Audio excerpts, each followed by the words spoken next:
Okay, so a warm welcome from the Outdoor Adventures Indore. This is session number 58 on the black fungus. नाम ही बड़ा खतरनाक है. So इसके बारे में आज बात करने वाले हैं. डॉक्टर सौरभ मालवीय जी हमारे बीच में आ गए हैं. He is Indore Covid task के मेंबर हैं, एडमिनिस्ट्रेशन के, और भी बहुत कुछ है. तो मैं ज्यादा तो नहीं बता सकता उनके बारे में, लेकिन वो खुद बताएंगे तो ज्यादा अच्छा रहेगा. So over to Saurabh sir, please थोड़ा सा अपना इंट्रोडक्शन आप देंगे तो ज्यादा अच्छा टेक्निकल टर्म रहेगा. नमस्कार, मैं डॉक्टर सौरभ मालवीय. मैं immunologist rheumatologist Vedant hospital Indore. I am also a member COVID Task Force of Administration of Indore, and along with the Joint Director CGP IM Indore, और एक आम नागरिक हूँ आपके जैसे इंदौर का, और बिलीव करता हूँ एडवेंचर्स में. या दैट्स गुड सर. हमारे साथ में ट्रैकिंग पे भी गए थे, रणथंभौर भी गए थे, और ट्रैक करते रहते हैं. नया नया कीड़ा है ट्रैकिंग का, लेकिन मुझे पता है ये लंबा चलने वाला है. सो डॉक्टर साहब, स्वागत है आपका एक बार फिर से, and thank you very much for कि आप इतना टाइम निकाल के हमारे पास में आए हैं और हमारे लोगों का क्वेश्चन का आंसर देने के तैयार है. तो सर शुरू करते हैं. आज का जो हमारा टॉपिक था, उसके पहले I just want to share one screen.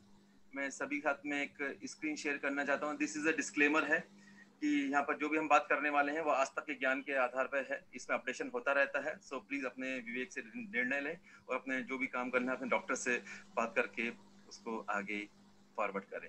तो Saurabh sir, back to the आते हैं हमारे डिस्कशन पे. सर, ये ब्लैक फंगस क्या बला है?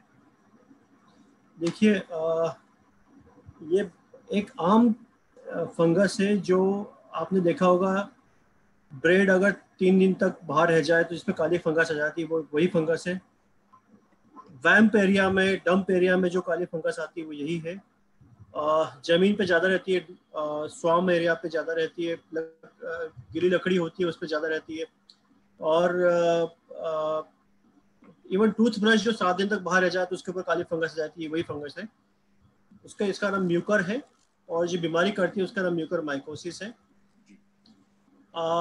क्यों ऐसा हो गया है? जब ये किसी की इम्यूनिटी कम होती है, जैसे for example post transplant patient है जो कैंसर कीमोथेरेपी पे रहे हैं, इम्यूनोसप्रेस दवा जिनको मिली है, उनमें ये होने के चांस रहते हैं. शुगर हो गई, डायबिटीज है, लेकिन अनकंट्रोल डायबिटीज है, उनकी इम्यूनिटी बहुत कम हो जाती है. तो ऐसे पेशेंट्स पे ये म्यूकर एकदम से आके सर्वव्यापी है फंगस ये, तो उसको ग्रो करने का मौका मिल जाता है. तो इनको एक माहौल चाहिए होता है उनके लिए ग्रो करने का एक अच्छा इन्वायरमेंट. और अगर हमने हमारी बॉडी ने अच्छा इन्वायरमेंट दे दिया उनको ग्रो करने का, तो वो ग्रो कर जाएंगे. ओके, सो ये ऑलरेडी जैसे कहीं जो ब्रेड रखी हुई है, तो ब्रेड तो हम खाते हैं, लेकिन क्या वो समय के साथ में, मतलब क्या ऐसे वातावरण या ऐसे क्या फैक्टर्स है जिससे वो ग्रो होती है? मतलब अपने आप वो कीटाणु क्या वहीं रहते हैं तो उसको ग्रो हो जाते हैं, या कहाँ से आते हैं? ब्रेड तो मल्टीप्लाई होता है ना. अगर आपकी बॉडी में इम्यून सिस्टम कमजोर है, मतलब उसको आपको टैकल नहीं कर पा रहा है वो जी.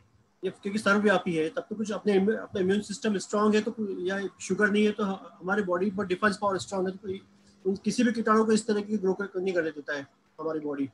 स्पेशली फंगस का रूल है, इम्यूनिटी जहाँ कम हुई या शुगर ज़्यादा बढ़ा, फंगस ग्रो हो जाती है.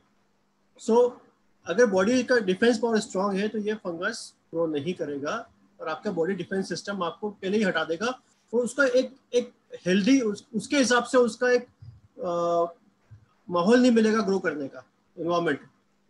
जैसे कोविड में क्या हो रहा है, कोविड में इम्यूनिटी कम हो रही है. कोविड में ऐसा उसको माहौल, इन्वायरमेंट मिल रहा है बॉडी में कि वो एकदम से ग्रो कर रही है. आज तक के मैंने अभी तक के करियर में जनवरी से पहले सिर्फ 2 केस देखे थे लाइफ में म्यूकर माइकोसिस के. Oh my God. जो चेहरे के म्यूकर माइकोसिस के. ओके. जबकि मैं इम्यून सिस्टम को डॉक्टर इम्यूनोसप्रेसेंट दवा देता हूँ, स्टेरॉइड्स देता हूँ. मेरे खुद के पेशेंट में आज तक किसी को नहीं हुआ, बस अभी हुआ 2 पेशेंट में जिसको कोविड हो गया था. ओके सर, तो ये लेकिन हाँ प्लीज करिए ऑन. लेकिन अभी कोविड के बाकी पेशेंट में बहुत देखने को मिल रहा है. हाँ, वही कि कोविड में ही एकदम से इसको क्यों ऐसा पर लग गया इस बीमारी के लिए, कि एकदम से ये एकदम से बहुत ज्यादा हो गया. क्या इम्यून सिस्टम डाउन हो गया है इसलिए कोविड पकड़ा और इसलिए ये आगे बढ़ रहा है? क्योंकि लेकिन इसके फर्स्ट लेयर में भी, फर्स्ट जो इसकी आई थी, जो लहर आई थी, उसमें तो ये इसका कितना कुछ इफेक्ट नहीं था, तो अभी क्यों हुआ? देखिए आपने बिल्कुल सही क्वेश्चन किया है कि फर्स्ट लहर में भी पेशेंट्स तो आए थे, लेकिन इतने रैम्पेंट नहीं आए थे, इतने ज़्यादा नहीं आए थे। फर्स्ट जो स्ट्रेन आई थी लास्ट ईयर, उसके बाद से 1-2 महीने के बाद कुछ कुछ केसेस मिले हैं और काफ़ी चला है आपके मीडिया में भी, और केसेस भी आए कि म्यूकर की ब्लैक फंगस बहुत हो रही है। लेकिन ये सेकेंड जो स्ट्रेन है, सेकेंड स्ट्रेन बहुत म्यूटेंट स्ट्रेन है।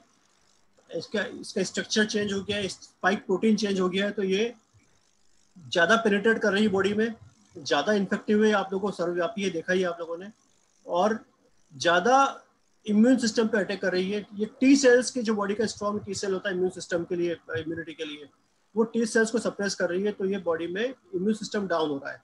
साथ में पेंक्रियाज के बी सेल को सप्रेस करती है, तो इंसुलिन ढंग से मात्रा में नहीं बन पा रहा है, तो शुगर बढ़ रही है। तो ये 2 कारण तो है ही।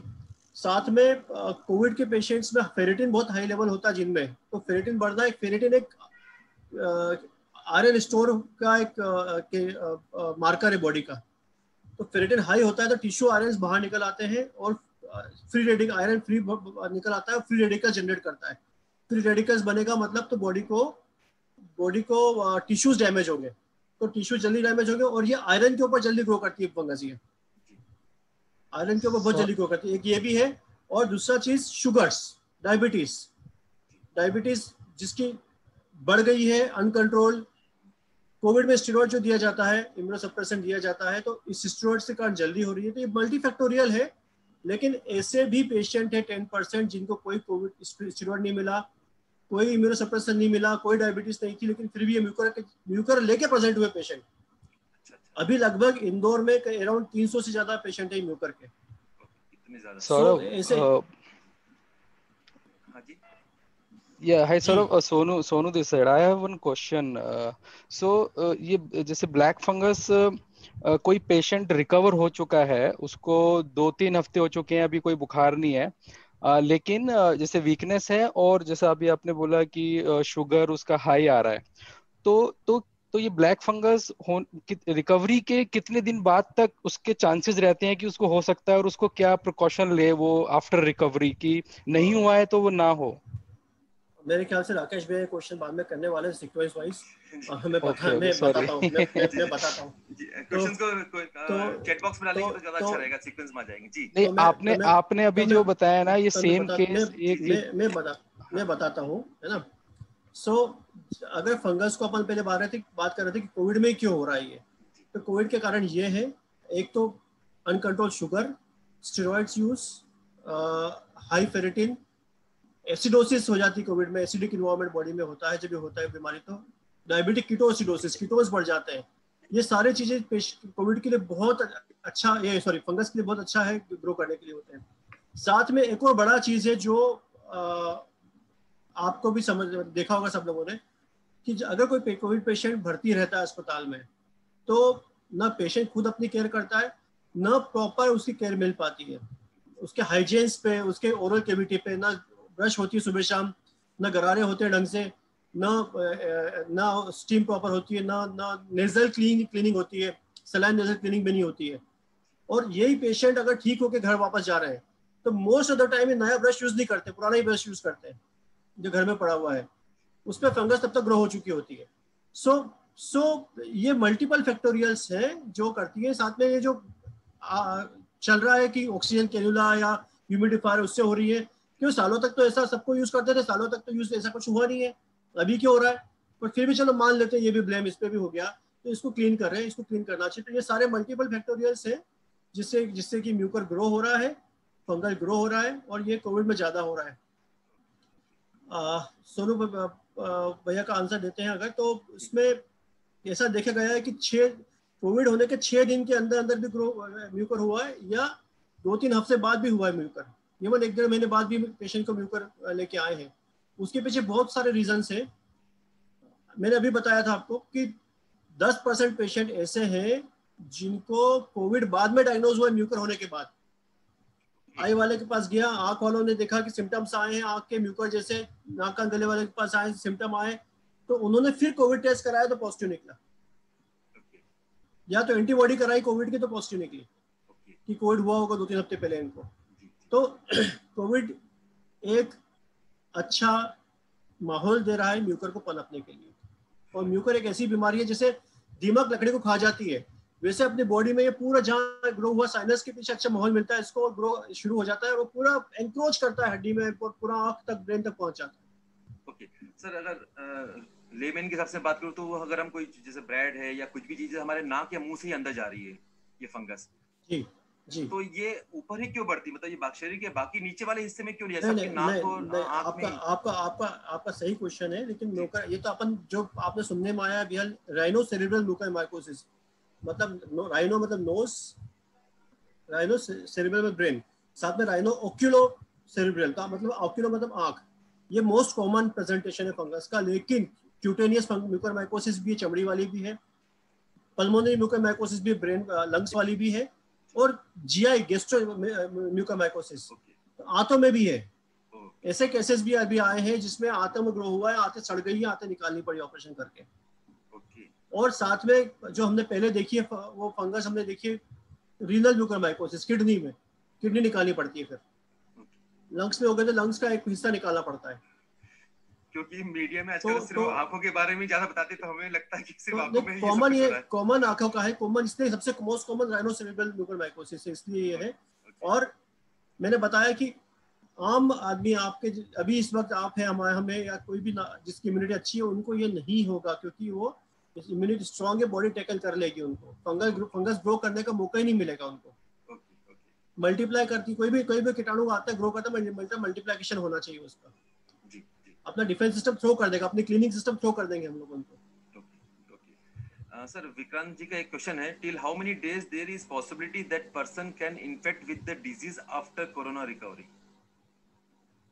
ये सोनू भैया ने भी क्वेश्चन पूछा था, वही बताया मैंने जी जी। कि एक तो 6 दिन के अंदर भी पेशेंट मिले हमको अस्पताल में कि 6 दिन के इलाज के बाद भी म्यूकर हो गया है, और कोरोना होने के म्यूकर होने के बाद में कोरोना पकड़ में आया, ऐसे भी मिले हैं। लेकिन मोस्ट कॉमनली 2 से 3 हफ्ते के बाद देखने में आया, 4-6 हफ्ते के बाद भी पेशेंट्स आए हैं। और कुछ पेशेंट तो अभी ऐसे भी आए हैं जो मार्च में कोरोना हुआ था और अब आए हैं। सो उसके पीछे रीजंस ये है, सबसे पहली चीज शुगर्स का ध्यान नहीं रखते। अगेन शुगर का कंट्रोल कोई करता नहीं है। एक बार डिस्चार्ज हो गया अस्पताल से पेशेंट, तो कितने लोग दिन में 4 बार शुगर चेक कर रहे हैं, 5 बार शुगर चेक कर रहे हैं, कोई नहीं कर रहा है। अपना हाइजीन का ध्यान, सुबह शाम सफाई, गार्गल से सब कोई नहीं कर रहा है। तो इसके कारण लेट प्रेजेंटेशन भी आ रहे हैं पेशेंट्स के। और फिर जो देशी इलाज चल रहा है, आयुर्वेदिक चल रहा है, तो आयुर्वेदिक में बहुत सारे स्टेरॉइड्स मिले होते हैं इन सब दवाइयों में, तो स्टेरॉइड्स अनकंट्रोल मात्रा में लिए जा रहे हैं, ओवर द काउंटर मेडिकेशंस।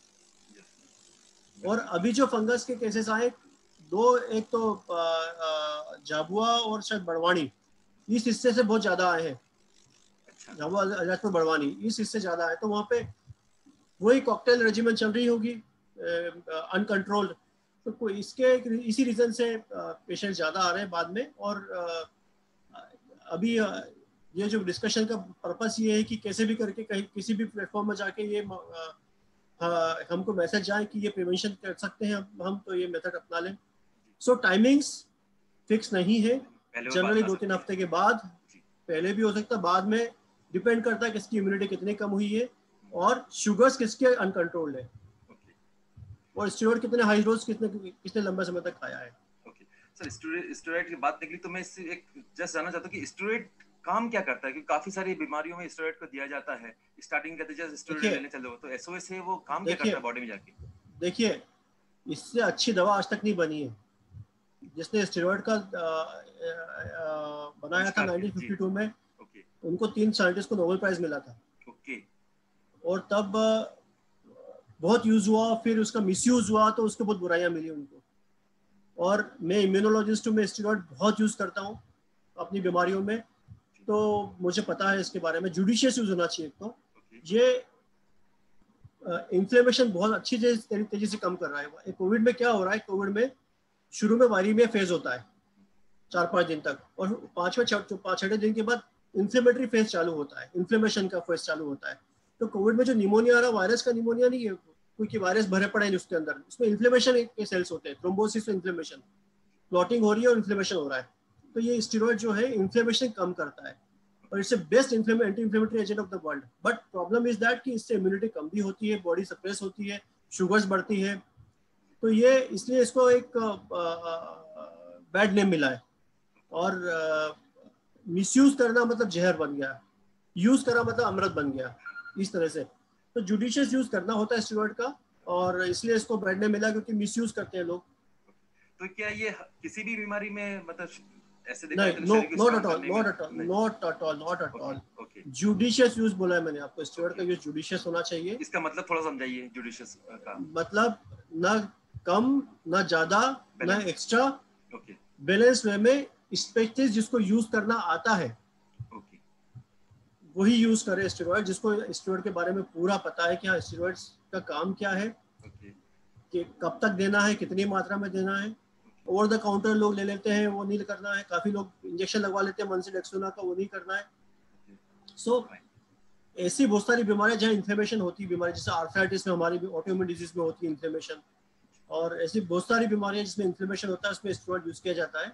और स्टेरॉइड अगर नहीं होना पूरे वर्ल्ड में तो 30% डेथ रेट बढ़ जाएगी। अभी कोविड में जितने भी जितने अपन देख रहे हैं, उससे कम ये मान के चले कि जो 20% पेशेंट अस्पताल में भर्ती हो रहे हैं या मॉडरेट केस के हैं, वो 20% से भी 70% नहीं बचेंगे फिर। माय गॉड, मतलब it's a life saving drug. Just but if used judiciously again, properly इसको यूज किया जाए, राइट राइट, क्योंकि कैंसर में तो काफी यूज किया जाता है इस कैंसर में करते हैं, कुछ कैंसर्स होते हैं ब्लड कैंसर, उसमें करते हैं, क्योंकि कैंसर्स में भी इन्फ्लेमेशन होता है ना, सेल्स एक्स्ट्रा आ जाते हैं, वो इन्फ्लेमेशन भी करते हैं। हमारी बीमारी में ऑटोइम्यून डिजीज में हम यूज करते हैं फूड। सर विवेक खंडेलवाल जी का क्वेश्चन आ रहा है, what's the first symptom of look for and the action taken thereafter? Symptoms, इसके सिम्टम क्या है, कैसे पता लगेगा? बहुत इंपॉर्टेंट क्वेश्चन है जी, बहुत इंपॉर्टेंट क्वेश्चन है ये। और राइनोसेरेब्रल ऑक्यूलर म्यूकोरमाइकोसिस की बात करें कि यहाँ पर साइनसेस, नोज, आंख और ब्रेन, तो इसका सबसे अर्ली सिम्टम्स है जहाँ एक साइड के, ये एक साइड में होगा शुरू में, एक साइड के चेहरे पे सुन्नपना आना, या चेहरे पे नाक बंद बंद होना, या नाक से ब्लड डिस्चार्ज आना, या एक साइड की आंख में दुखना, या डबल विजन आना, या चेहरा सूज जाना एक साइड का। थोड़ा लेट सिम्टम है तो आंख सूज जाना, आंख बाहर निकल की तरफ निकलना, दिखना, आंख बंद हो जाती, पलकें लटक जाती है, पेनफुल आई मूवमेंट, रेड आई। उससे लेट सिम्टम देखेंगे अगर ब्रेन में चला जाती है तो बेहोशी से आना, नींद से आना एक साइड का, पैरालिसिस जैसा होना, इवन फेस एक साइड का लटक जाना, asymmetry of face. Early symptom, एक और सिम्टम है सूंघने की क्षमता कोविड में भी जाती है, लेकिन कुछ ठीक होने के बाद फिर से वापस बैड स्मेल आने लगती है। ये एक लक्षण है इसके। तो यूनिलेटरल लक्षण रहते हैं मोस्ट इसके, और बायलेटरल आते आते तो फिर तब तक तो it's too late, but it's usually a unilateral disease. एक और साइनस होता है यहाँ आगे, मैक्सिलरी साइनस है, स्फीनोइड साइनस इसके पीछे होता है।